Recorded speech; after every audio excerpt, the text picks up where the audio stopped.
Ang kasong tatalakayin natin ngayon ay isang kaso na gumulantang hindi lang sa Japan pati na rin sa ating bansang Pilipinas. Ang kaso ng mag-asawang Hapon na Takahashi. At ang pumatay di umano ang dalawang OFW na si Brian De La Cruz at Hazel Ann Morales. Sabay-sabay nating alamin ang buong kaso na ito.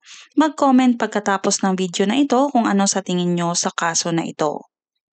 Ako po si Ces, ang inyong Pinoy Crime Documentary Narrator. Ako ay nagbabahagi ng mga true crime na isinalin sa Tagalog.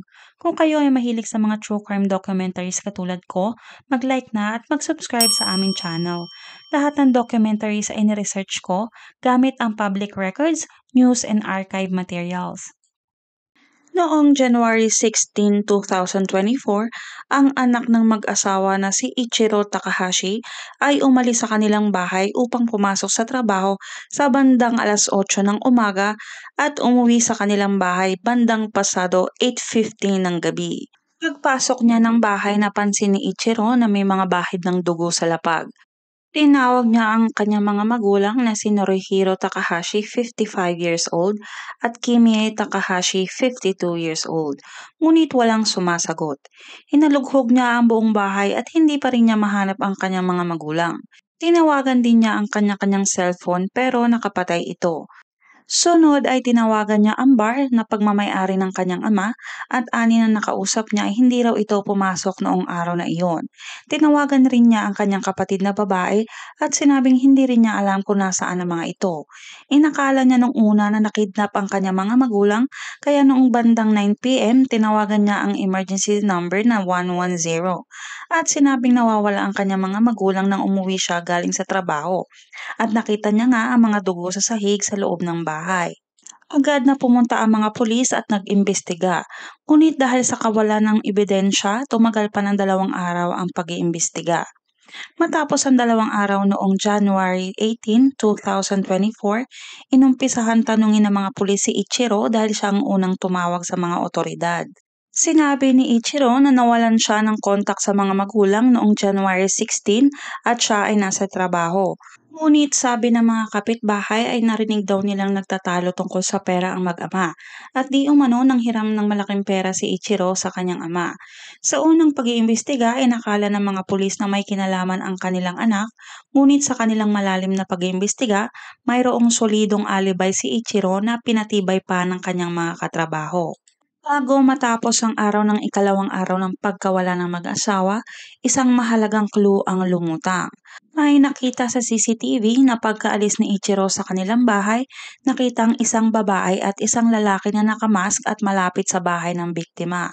Sa araw din na iyon, nakuhaan naman ng dalawa na nagtatapon ng tila damit na may bahid na dugo. Kinuha ng mga pulis ang nasabing basura na itinapon ng dalawa at gumulantang sa kanila ang mga damit na may bahid nga ng dugo. Agad na itinuring na murder case ito ng mga pulis at lalo pang pinaigting ang investigasyon. Una nilang sinuyod ang bahay mula sa garden at naghukay sila at umaasang makikita ang dalawa. Bandang 6 p.m. ng gabi, napansin nila na may mabahong amoy sa ilalim ng storage area ng bahay. Sa pag-alis nila ng floorboard sa sahig, natagpuan nila ang dalawang malaking bag. Nang buksan nila ang bag, nagulantang sila sa nakita. Ang dalawang mag-asawa na parehong may saksak sa dibdib. Agad namang ibinalita kay Ichiro ang nangyari at sa sobrang pagka-shock niya ay nanginig ang kanyang buong katawan. Sa autopsy, multiple stab wounds ang kinamatay at mayroong 10 saksak si Norihiro at 8 naman ay kay Kimi. Tinawag si Ichiro para kilalanin ang mga nakitang tao sa CCTV. Walang pag-aalinlangan na sinabi ni Ichiro na ang babae sa CCTV ay ang kanyang ex-girlfriend na si Hazel Ann Morales. Kahit pa nakamask ang mga ito sa video, nakilala sila ni Ichiro. Sabi ni Ichiro noong hapon na iyon sa lunch break niya, January 16, tinawagan siya ni Hazel kahit pa sila ay nag-break na at nagtaka siya kung bakit siya tinawagan ni Hazel. Sinabi daw ni Hazel na gusto niya makipagbalikan. Ngunit sinabi ni Ichiro na tapos na ang kanilang relasyon at malay nila maging magkaibigan sila sa darating ng panahon. Pero wala raw na sabi si Hazel at pinutol na ang tawag. Mga bandang alas 5 ng hapon, tinawagan ni Ichiro si Hazel, ngunit hindi na ito sumasagot. Kaya tinext niya ito at tinanong kung nasa trabaho pa ito. Nag-reply si Hazel ng isang kakilakilabot na message. "It's over now." Kilalanin natin sandali si Hazel Ann Morales. Nobyembre 2017 nang pumunta si Hazel Ann Morales sa Japan upang magtrabaho sa isang bar. 7 taon ng OFW si Hazel. Nakilala naman niya rito si Ichiro na naging kasintahan niya. Noong una gusto ng mga magulang ni Ichiro si Hazel, ngunit nagbago ito nang malaman nilang nag-propose na ng kasal si Ichiro. May utang di umano si Hazel sa kanilang anak na malaking halaga at kinontra ang relasyon ng dalawa. Dahil sa pressure ng magulang, napilitan si Ichiro na tapusin ang kanilang relasyon. Sinasabing hindi ito nagustuhan ni Hazel at patuloy pa rin kinokontak si Ichiro. Dahil sa testimonya ni Ichiro, naging main suspect itong si Hazel Morales.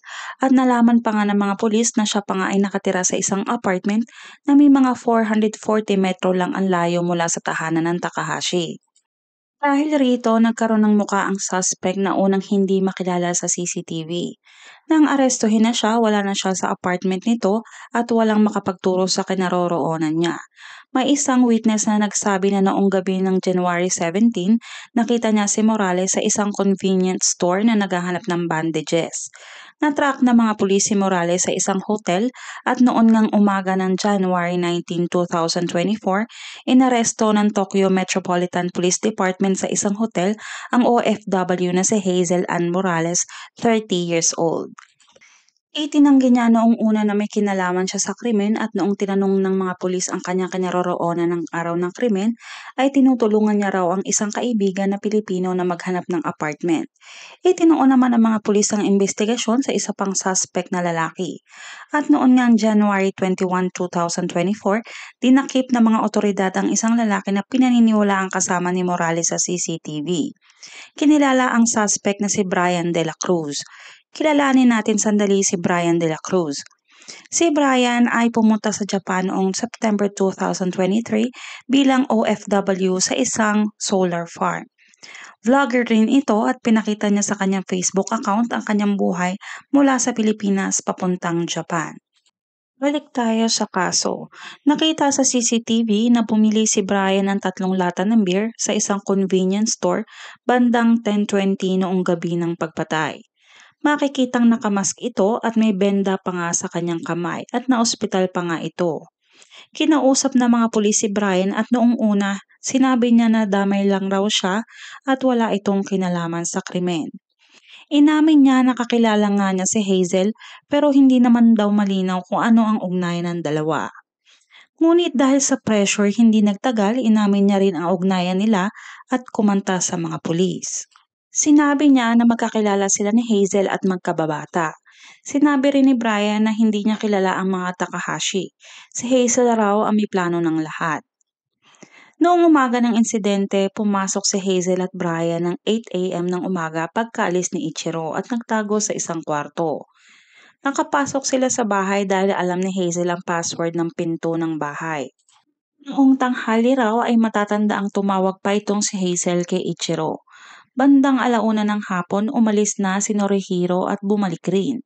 Sumunod namang umalis si Kimie noong 1:30 ng hapon. Pagkaalis ni Kimie, agad na inatake ng dalawa si Norihiro at doon na nga pinagsasaksak ito at namatay. Pagsapit ng 4:30 ng hapon, bumalik ng bahay si Kimie at agad siyang inatake ng dalawa sa may pintuan pa lang. Pareho nang sinapit ang dalawa sa kamay ng mga suspect. Pagkatapos ay tinago nila ang dalawa sa ilalim ng storage. Kinuha ng dalawa ang cellphone ng mag-asawa at hindi na na-recover ang mga ito.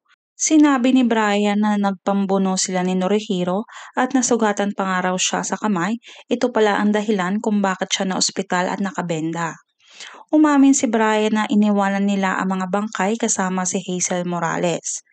Ayon naman sa OWA, nagsagawa rin sila ng investigasyon mula sa dugo sa crime scene, tumugma ang kanilang DNA sample kasama ng 2 biktima. Kinasuhan sila ng abandonment of corpse nang makitang nagtatapon ng dugo ang damit malapit sa crime scene. Noong Marso 2024, nakitaan ng panibagong ebidensya ang magdidiin kina Hazel Morales at Brian De La Cruz. Ayon sa DNA sample, tumugma ang kanilang DNA sa pinangyarihan at sa murder weapon. Bukod pa ron, nakita sa CCTV na bumili si Hazel Ann ng mga kutsilyo at dagger bago mangyari ang krimen. Samantala, hindi makapaniwala ang lola ni Brian na nagpalaki sa kanya. Hindi raw ito marunong makipag-away, hindi rin daw ito marunong makipag-inuman, at hindi rin daw nababanggit ni Brian ang tungkol kay Hazel. Ayon naman sa ina ni Hazel na si Sally Morales, hinding-hindi raw magagawa ni Hazel ang pumatay dahil sa pera at maling-mali raw na husgahan ng kanyang anak. At sinabi din ng tiyahin ni Hazel, posibleng nadamay lang daw siya at hindi niya kakayanin mag-isa ang krimen. Noong Marso 2024, kinasuhan na nga ng pagpatay at pagnanakaw sa tahanan ng mag-asawa. Hanggang sa kasalukuyan, wala pang opisyal na pahayag mula sa mga otoridad ng Japan tungkol sa kasalukuyang estado ng kaso ni Morales at De La Cruz. Ang DFA sa Pilipinas ay patuloy na minomonitor ang kaso upang matiyak na natutugunan ang due process sa ilalim batas ng Japan para sa dalawang Filipino nationals.